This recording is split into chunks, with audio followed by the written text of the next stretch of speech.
शुकदेव राजा परीक्षितीला गोकुळातील आणखी काही लीला सांगत आहेत.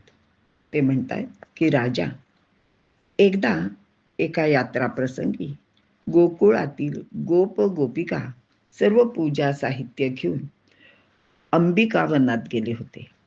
तेथे मोठ्या भक्तीने सर्वांनी अंबिका देवीची पूजा केली. महानैवेद्य समर्पण केला. ब्राह्मणांना वस्त्रे, सुवर्ण इत्यादी दानधर्मही केला. तसेच गोरगरिबांनाही अन्नदान केले. मात्र ते सगळे स्वतः त्या दिवशी व्रतस्थ राहून उपोषण करून केवळ जलप्राशन करून त्या वनातच मुक्काम करून राहिले.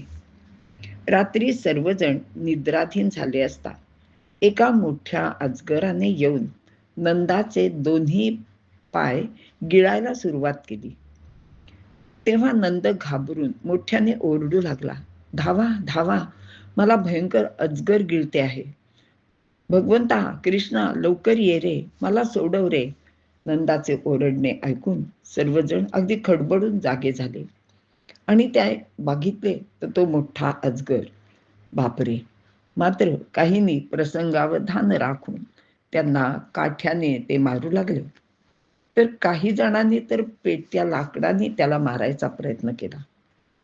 पण अजगराने नंदाला अजिबात सोडले नाही. इतक्यात श्रीकृष्णाने तेथे येऊन त्या अजगराला केवळ आपल्या पायाने फक्त स्पर्श केला. त्याबरोबर त्या स्पर्शाने त्याची सर्व पातके नष्ट झाली. आपल्याकडे म्हणतात ना की दर्शने स्पर्शने दोष जाती, तसंच त्याबरोबर त्या अजगराच्या बाबतीत झालं.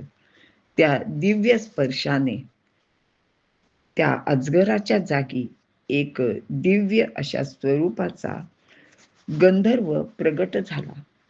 त्याने भगवंताच्या चरणावर मस्तक ठेवले, प्रणाम केला. सर्व योनीतून मुक्त झालेला तो विद्याधर होता. तो म्हणाला, हे भगवंता नारायण, आज मी या दुष्ट योनीतून सुटलो आहे. त्या अत्यंत तेजस्वी आणि गळ्यात पुष्पमाला धारण केलेल्या पुरुषाकडे पाहून तर सर्व लोकांना आश्चर्यच वाटले. तो विद्याधर पुढे म्हणाला, हे जगतपते, मी एक सुदर्शन नावाचा विद्याधर आहे. ऐश्वर्य, सुंदर रूप यामुळे मी अगदी उन्मत्त झालो होतो. एकदा मी विमानातून असाच आकाशात सहज फिरत होतो. इतक्यात मला अंगिरस ऋषी दिसले. त्यांच्या त्या कृष्य आणि सौंदर्य रहित मुखाकडे पाहून मला हसू आले आणि मी हसलोच म्हणजे. तेव्हा त्यांनी मला शिक्षा दिली आणि या योनीत पाठवले. मी माझ्या पापाचे फल इतके वर्ष भोगत होतो. आज तुझ्या चरणस्पर्शाने सर्व पापातून मुक्त होऊन माझा उद्धार झाला. हे योगेश्वरा, जगतपते, नारायणा, सर्वेश्वरा, मला आज्ञा दे. तुझ्या केवळ नामस्मरणाने सर्व लोक मुक्त होतात. मी तर प्रत्यक्ष चरणस्पर्शाने उद्धरलो आहे. तुम्हाला माझे अनंत अनंत प्रणाम आहेत. याप्रमाणे श्रीकृष्णाची स्तुती करून आणि त्यांना वारंवार नमन करून तो विद्याधर आकाश मार्गाने निघून गेला. नंदाला प्राणसंकटातून वाचवले आणि विद्याधराचे भाषण ऐकून सर्व गोप गोपांना श्रीकृष्ण हा प्रत्यक्ष परमेश्वरच आहे ह्याची पुन्हा एकदा खात्री पटली. त्यानंतरचा आणखी एक प्रसंग असा आहे की एके दिवशी रात्री चांदण्यात काही गोपाल व गोपी बलराम आणि श्रीकृष्ण यांच्यासह आनंदाने विहार करीत होते. तेथे एक शंखचूड नावाचा दैत्य अकस्मात आला आणि तो सर्वांना भीती दाखवायला लागला. त्याच्याकडे बघून सगळ्या जणी खूपच घाबरल्या. गोपिका तर खूप मोठ्या मोठ्याने ओरडू लागल्या, कृष्णा, बलरामा, धावा धावा, आम्हाला वाचवा. तेव्हा श्रीकृष्ण आणि बलराम दोघेही धावत जवळ गेले. तेव्हा मूर्तिमंत मृत्यू पाहून तो शंखचूड स्त्रियांना सोडून तेथून पळत सुटला. कारण त्याच्या लक्षात आले की हा श्रीकृष्ण मला मारल्याखेरीज राहणार नाही. तेव्हा मात्र श्रीकृष्णाने बलरामाला तिथेच त्या गोपींजवळ उभे केले आणि त्या शंखचूडाच्या मागे स्वतः धावत गेला. एका क्षणात त्याने त्याला धरला आणि दुसऱ्या क्षणी एका मुष्टीप्रहारातच त्याला ठार केले. त्या शंखचूडाच्या मस्तकात एक दिव्य चूडामणी होता. तो श्रीकृष्णाने काढून घेतला आणि परत येऊन तो मणी मोठ्या प्रेमाने बलरामाला अर्पण केला.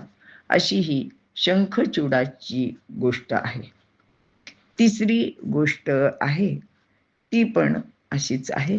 शुकदेव म्हणतात, परीक्षिती, नेहमीप्रमाणे रोज श्रीकृष्ण बलराम सर्व गोपालांसह गायी घेऊन वनात जायचे. परंतु गोपिकांना मात्र दिवसभरात कृष्ण काही दिसायचा नाही. त्यांना प्रत्येक क्षण अगदी युगाप्रमाणे वाटायचा. चालता बोलता उठता बसता त्यांना कृष्णाशिवाय काही सुचत नव्हते. त्या चार चौघी जमल्या की मग म्हणायच्या, हां, आता काय बरं, कृष्ण काय करत असेल? अगं, तो झाडाखाली बसला असेल. दुसरी म्हणायची, अगं नाही, तो मुरली वाजवत असेल. अशी त्यांच्या सगळ्या गप्पा चालायच्या. कधी कधी तर त्या यशोदेच्या घरी येऊन बसायच्या आणि त्याच्याच बद्दल सतत सतत बोलत राहायच्या. याप्रमाणे रात्रंदिवस श्रीकृष्ण ध्यानाने चिंतनाने सर्व गोपी अगदी कृष्णमय होऊन गेल्या होत्या. त्यांच्या रोमारोमातून फक्त कृष्ण आणि कृष्ण असाच ध्वनी निघत होता. एके दिवशी एक भयंकर दैत्य श्रीकृष्णाला मारण्यासाठी बैलाचे रूप घेऊन गोकुळात आला.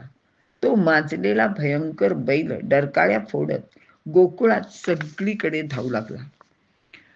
आजपर्यंत कधी न पाहिलेला तो महाभयंकर बैल पाहून सगळेजण घाबरून पळू लागले.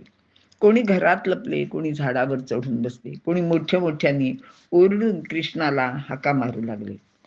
शेपटी वर करून लाल डोळ्यांचा तो वृषभासूर शिंगे रोखीत सर्वांवर धावून जात होता.